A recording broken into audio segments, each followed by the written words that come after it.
when I do coaching, I'm always working with founders to make themselves as replaceable as possible, which goes against everything your ego will be shouting and screaming for you not to do. And it's just the wrong mentality. So we need to be focusing on what we do best, and everything else needs to be delegated or automated if we can. Welcome to Corporate Warrior, the podcast that brings you the best advice on how to improve your health, optimize performance, and maximize productivity. With your host, Lawrence Neal.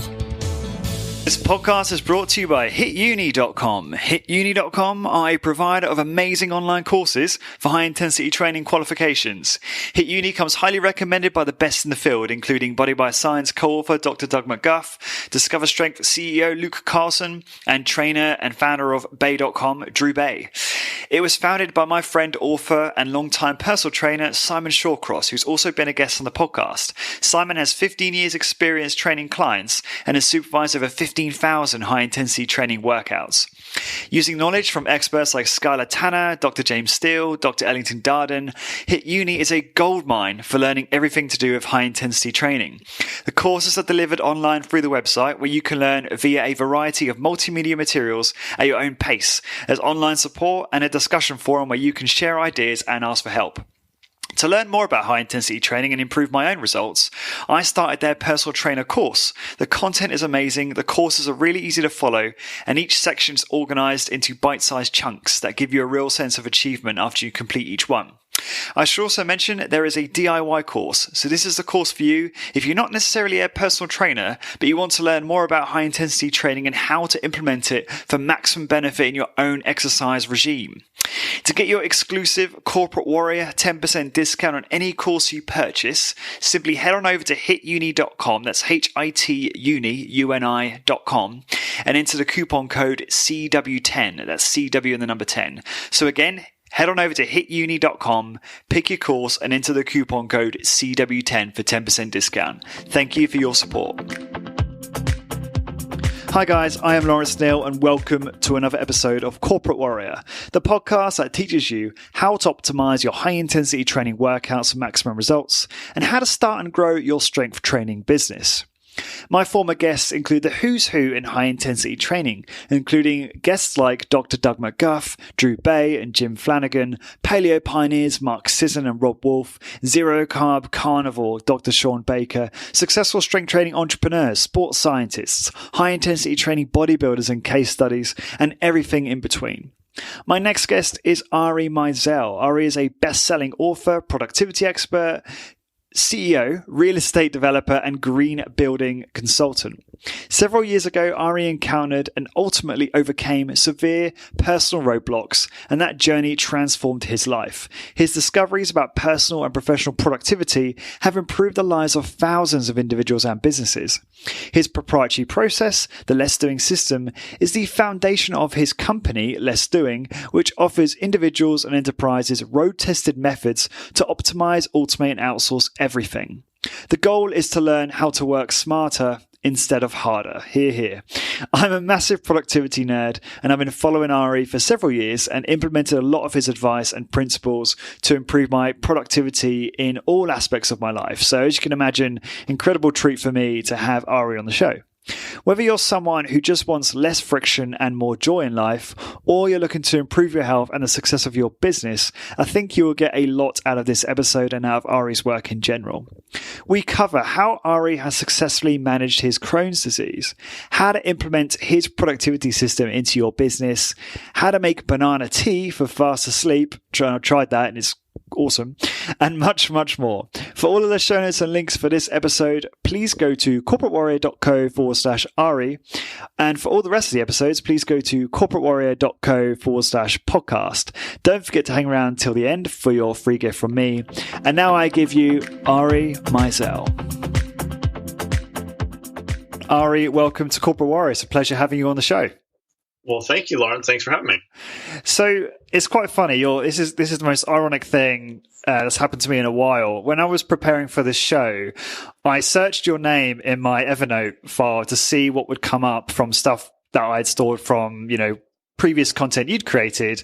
And it took me to an old file and an old to-do list that got abandoned saying, look at what Ari outsources and do the same. And it has been there forever and never been checked off, which I thought was quite ironic because that's not exactly very productive, is it? Well, this can be your kick in the pants on. That's it. So thought I'd just start off with that little anecdote. But you have quite a fascinating story, which I thought I would kind of start off with as the listeners. For those that don't know your story, you used to suffer from Crohn's disease, which is, known as being, or a lot perceived as being incurable, but you were able to kind of cure yours. And I'm just really curious, what did you do to actually cure the Crohn's disease or keep it at bay? So it's funny because when you throw the word cure around, it either really invigorates people or it really angers people, which is interesting to me because there's so much to Crohn's disease. So first of all, for those who don't know, Crohn's is a chronic inflammatory condition that affects the digestive tract. It's very painful. It's not incredibly well understood. There's all sorts of different theories about what makes it better and worse, but we do know that it is very much affected by stress, and stress manifests itself in different ways in different people's bodies. And in the case of Crohn's, it really manifests itself in the gut. And we know that stress is an inflammatory component. There's just no question about that. So to me, when I say that I'm cured, what I mean is that I am not a slave to this illness. I've not been on medicine or been in any pain from it in the past 7 years now, or 6 years, I guess. And if it were to come back, which is what most people would say that would happen, because people have been in remission on with Crohn's for decades, and then it can come back. If it does come back, I'm going to know exactly what my plan of attack is and how I'm going to deal with it at that point, and I will not be at bay to the illness. So to me, I have implemented a cure for myself, because as weird as it might sound, at that point, to me, a cure is sort of a state of mind. However, there is one thing I will say, which is that I have exhibited through actual radiological scans that I've healed scar tissue in my intestines, which is something you're not supposed to be able to do. That's awesome. So anyway, but to answer you how I did it, there were a number of things. I mean, diet, supplements, exercise are all extremely important foundations. But if you can't manage stress, then it's not going to work. So that's really where Less Doing, which is my productivity system, was born from. I was working on the diet stuff. I was working on the pills and supplements, and I was working on fitness. But this idea of managing stress was just so much more nebulous. So I realized, you can tell somebody, eat these foods, take these pills, and do these exercises, and they can do them or they don't. But to say to somebody, manage stress, then it's like, well, how do I do that? So to me, I created a systematic way of managing my overwhelm and stress through the creation of a productivity system, which I would call Less Doing. Could you describe just the tenets of that system and an example to for those listening so that they can maybe implement that into their own life? Sorry, say that again. You cut out for a sec. Sorry, could I just be very curious to hear you elaborate on the tenets of that system and how that was able to reduce the stress in your own life? Yeah, absolutely. So I basically teach a methodology of optimizing, automating, and outsourcing everything in your life and business, no matter what it is. And what that takes the form of is looking at a lot of self-awareness, looking at how we do the things that we do, and how we go through those motions and what those processes look like. Every one of us does something, whether or not it's daily or not. There are things that we do that are repetitive, and even if they're not repetitive, there are processes. And far too many people try to come up with a solution before they have identified what the problem is. So it really all starts with self-awareness and tracking. And you can track the foods and how, what foods make you feel certain ways, how much time you spend on email, how much a different person that you meet throughout the day or throughout the week might affect your mood. I always tell people, if you find yourself in a situation in a given day where you're feeling kind of funky or off, look at what you ate in the last 3 hours and look at who you've met with. And you might find something really interesting in terms of a pattern. So the very first thing is that sort of shining a light and looking at how we do what we do. And you can track everything you do nowadays with no effort at all. I mean, you can track how much, obviously you track what you eat, how much you've slept, how many emails you sent, how much you've walked. Everything we do is trackable. And once we start to look at that data, we gain a sense of control. And I truly believe that control is the antidote to stress. Once you've done that, the second thing to do is to look at how we can automate things. So whether there's things in your life or your business that have a trigger and an action to them, or they're just repetitive processes, there is undoubtedly an element of that we can automate completely without having to involve any kind of human touch on it. Once we've done that, so we've optimized and then we've automated, if there's anything left, that's when we look at outsourcing effectively to some sort of specialist or generalist.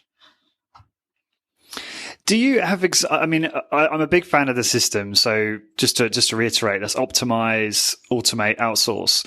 Do you have any examples where you've worked with fitness businesses or similar businesses where they've actually implemented this strategy to optimize a workflow for a specific process in their business? That comes to mind. Yeah. So we've done quite a few. I mean, one that is out there on the internet a lot is this process I created for podcast production, which I guess is relevant to the conversation now.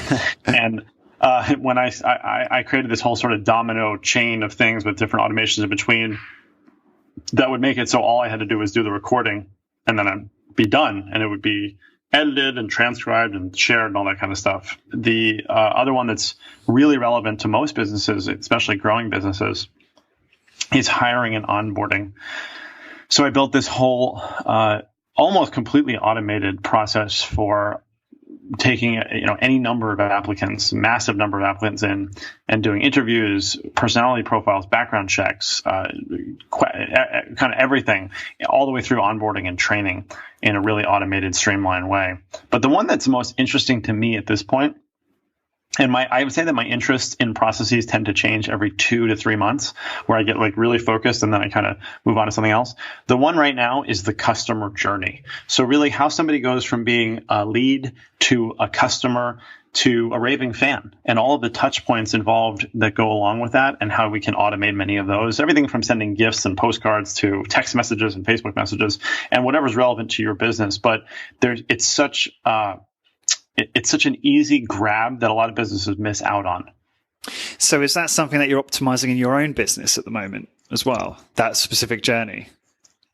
Yes, absolutely. So there's two sides of the business of what's doing right now. One is the sort of membership side. So that's our Academy program, which is our $99 a month program. It's sort of entry level. And then we have a course called the Optimize Operator. We have a mastermind. We do events every quarter. And then we have the business consulting side as well. So they're not two completely different things. And in fact, a lot of people will go through some of our coaching programs and then get to a point in their business where they actually need full-on business consulting, which is a nice marriage between them. But that's exactly it. It's like somebody could go into our free group on Facebook, which is the Less Doing Labs, and then end up becoming a mastermind member, and then end up growing a really big company that needs business consulting. And that whole journey is really fascinating to me, and how we keep them engaged and working on improvement throughout that process. John, I want to take a step back for a second, because you talked about using this process to optimize podcast production. Now, I'm very keen on doing that, so long as I'm not adding people or cost. Is there any tools or apps that come to mind that have really helped you to make your podcasting process more efficient, that don't fall into those camps? Don't fall into which camps? People and money. Oh, yeah, sure. Absolutely. So, people and money. So there's a tool called Auphonic. Auphonic. It's AUPHONIC, which is it's like a post-production audio processing tool. And I think that one is free for just the processing. It's not free, but if you're doing transcription, there's a tool now called Temi. A lot of people are familiar with Rev.com, which is great, but it's $1 a minute for transcription. Temi is 10 cents per minute. And it's very, very, very good. It's done by computer, but it's the best I've seen. But simple automations like IFTTT, which is a completely free service. So you could say that you can pretty much automate your social media promotion of those podcast events, and that would be completely free. How you go from taking, if you download, if you recorded audio and you put it in a Dropbox folder, and then that goes to somebody else and that gets shared, all that can be automated. And again, IFTTT is a completely free tool. Yeah, I'm a big fan of that tool. I don't use as much as I probably should. Can you sync IFTTT with Buffer? And promote posts that way?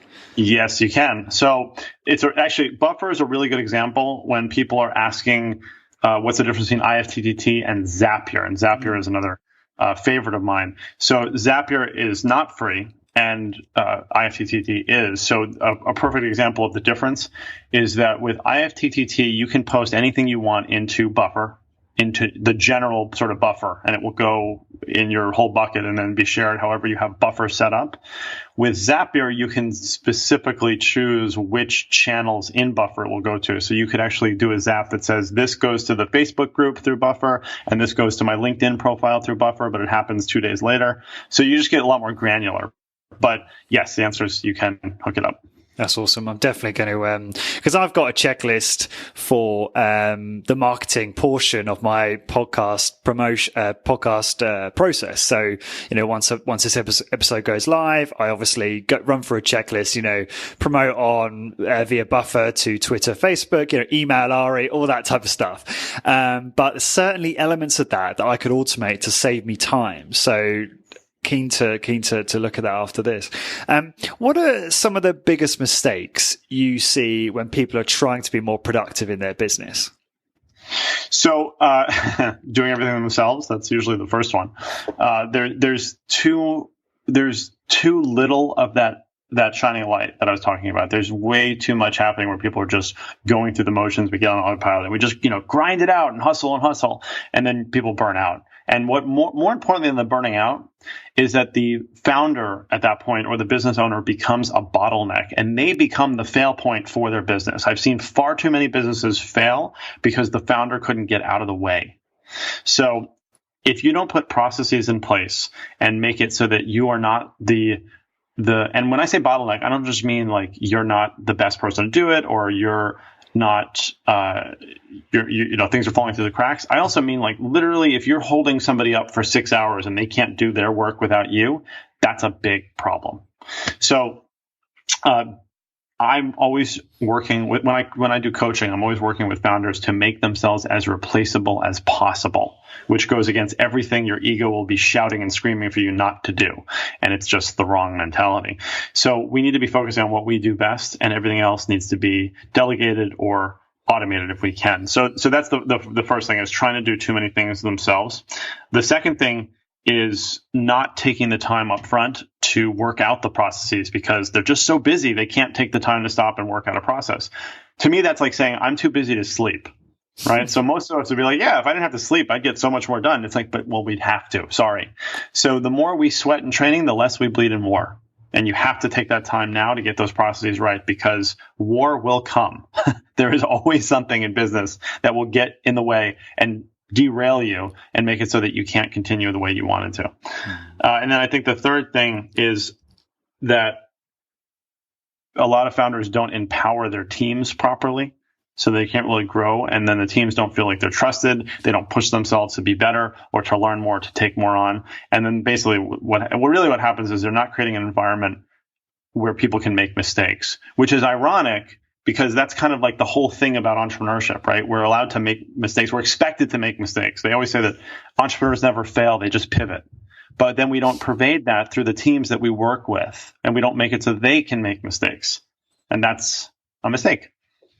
I love that. And that's a neat segue into talking about empowering in general. So, for instance, a lot of my listeners are running strength training businesses, and, they spend a lot of time becoming great personal trainers. So, taking a client through a workout and, saying the exact right thing at the right time to make sure that they're using the most amount of effort with the correct form and all of that. And I can see how it can be really hard for a lot of those guys to bring in staff so that they can, scale and get away from, or reduce their one-on-one client workload so they can focus on their business. Have you got any advice for, people who actually would probably benefit from, empowering trainers or hiring trainers, who are perhaps scared about the fact that they're not going to be, in quotations, as good as they are at the job?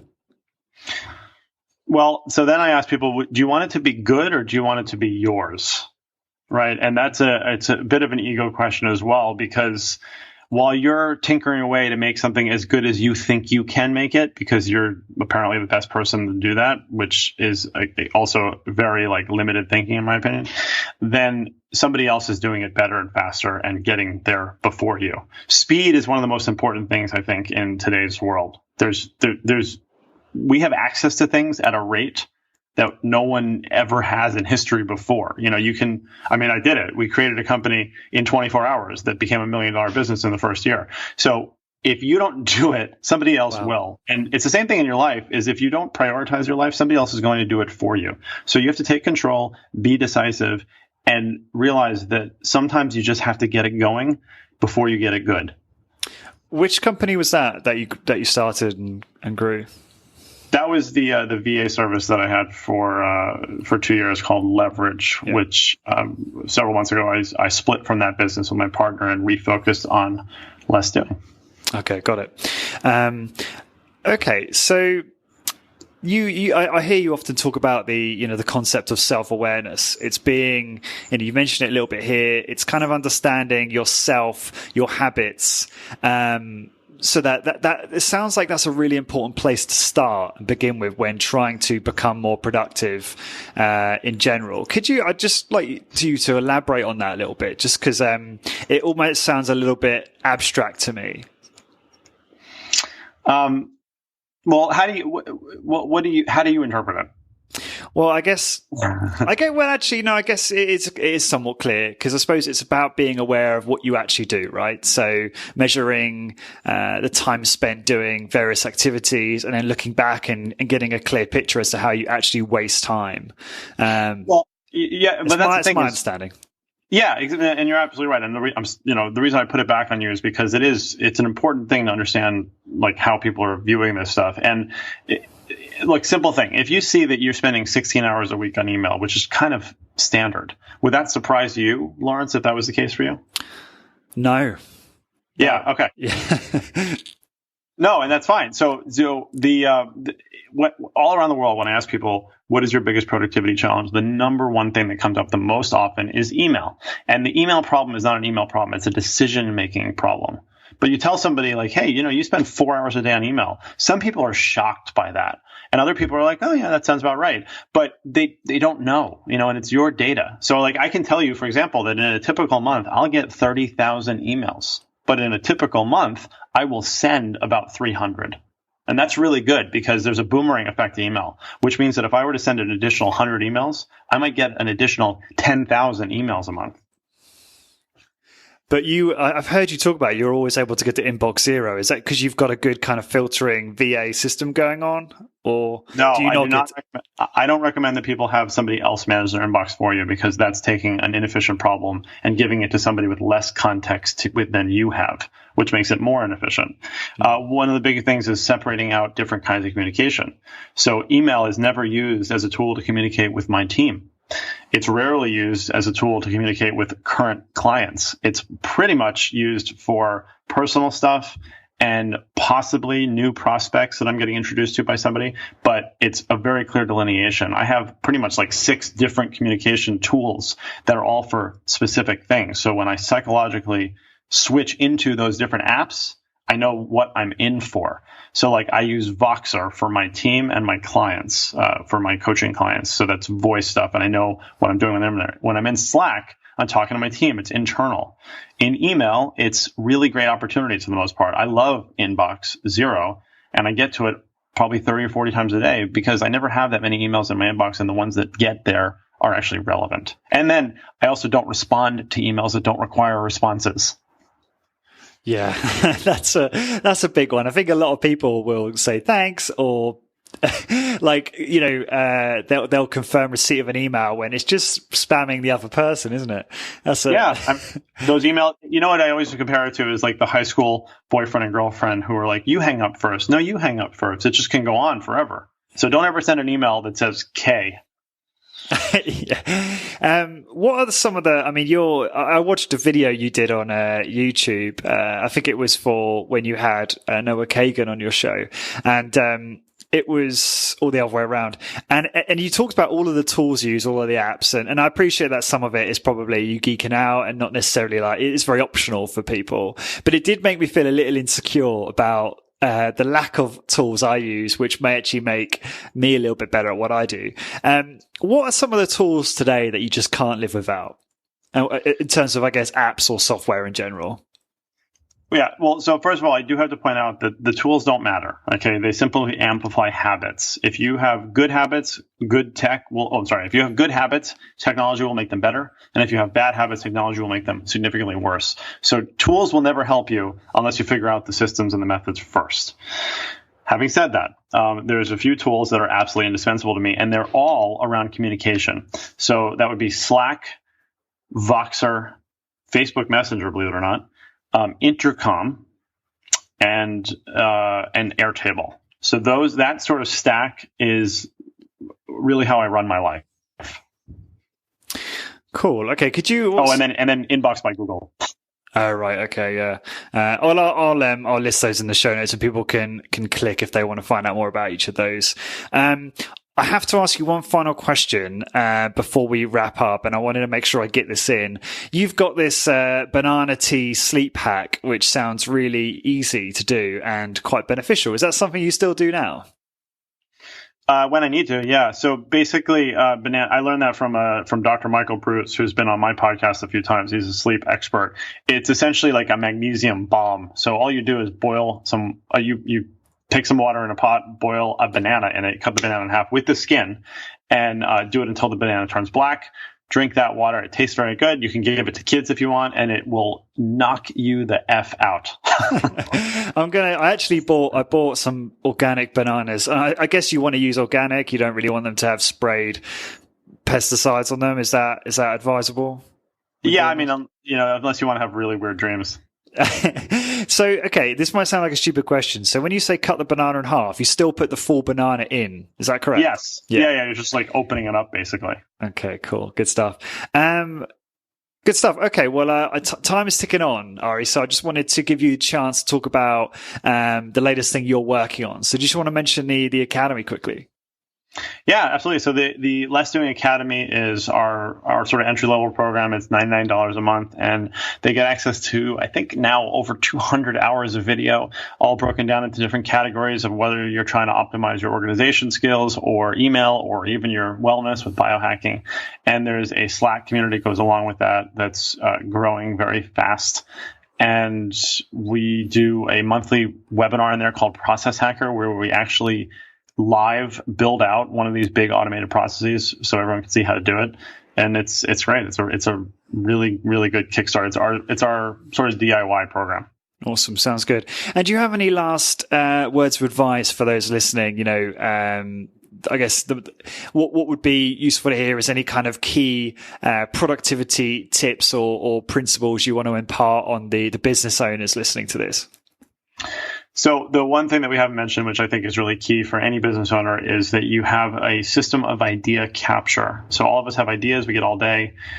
You want to set up systems within reach, whether they're tech or not, so that you're never more than 10 seconds or 20 seconds really from getting an idea out of your head to a place where it's recorded, and then recognizing that the time that you come up with the idea is not the time to work on the idea. And we need to separate those two things out. So you can get ideas all day long, capture them, whether you're using an Alexa or you're using Post-it notes, it doesn't matter. Capture it in the moment and then set a time later, whether it's the next morning or later that night, where you can then sort those ideas to the person on your team that needs to work on it, the person that you want to talk to about it, the thing that you want to read, whatever it might be. But capture ideas all day long. Yeah, I love that approach, and a big fan of, I think I first heard of that approach through Getting Things Done. And I'm just, I sometimes struggle with the processing part of that. Is that something that you do daily? Like on a daily basis, you actually block time to do that? Every night at 8:00. But it's probably like 5 minutes, honestly, because I'm not that. So if there's an article that I might want to read, I'm not reading at 8:00. At that point, I'm putting it on my list of things that I'm going to read, which usually doesn't happen until I'm on a plane, to be honest. But that's the sorting time. So. Yeah. No, I completely agree with that type of strategy. Cool. And what is the best way for people to find out more about you, Ari, and reach out to you? Yeah, so they can find the website, the blog, the podcast, everything, and all our programs at lessdoing.com. And I'm on all social media as at Ari Meisel. Cool. And for all those listening, to find the blog post for this episode, all of the links that Ari and I mentioned, please go to corporatewarrior.co/Ari. And until next time, guys, thank you very much for listening. I hope you enjoyed that. Before you head off, head on over to corporatewarrior.co/ebook to get your free high-intensity training Google Sheet to track your training progress. And get my ebook with 20 interview transcripts with some of my top guests, including Dr. Doug McGuff, Drew Bay, and Bill Simone on how to optimize muscle gain, fat loss, and overall health in an efficient, effective, and sustainable way. Head on over to corporatewarrior.co/ebook now and enter your email address for instant access. This podcast is brought to you by HitUni.com. HitUni.com are a provider of amazing online courses for high-intensity training qualifications. HitUni comes highly recommended by the best in the field, including Body by Science co-author Dr. Doug McGuff, Discover Strength CEO Luke Carlson, and trainer and founder of Bay.com, Drew Bay. It was founded by my friend, author, and longtime personal trainer Simon Shawcross, who's also been a guest on the podcast. Simon has 15 years experience training clients and has supervised over 15,000 high-intensity training workouts. Using knowledge from experts like Skylar Tanner, Dr. James Steele, Dr. Ellington Darden, HitUni is a goldmine for learning everything to do with high-intensity training.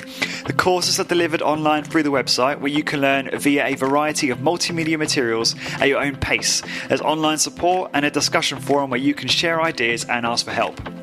To learn more about high-intensity training and improve my own results, I started their personal trainer course. The content is amazing, the courses are really easy to follow, and each section is organized into bite-sized chunks that give you a real sense of achievement after you complete each one. I should also mention there is a DIY course, so this is the course for you if you're not necessarily a personal trainer, but you want to learn more about high-intensity training and how to implement it for maximum benefit in your own exercise regime. To get your exclusive Corporate Warrior 10% discount on any course you purchase, simply head on over to hituni.com, that's HITUNI.com, and enter the coupon code CW10, that's CW and the number 10. So again, head on over to hituni.com, pick your course, and enter the coupon code CW10 for 10% discount. Thank you for your support.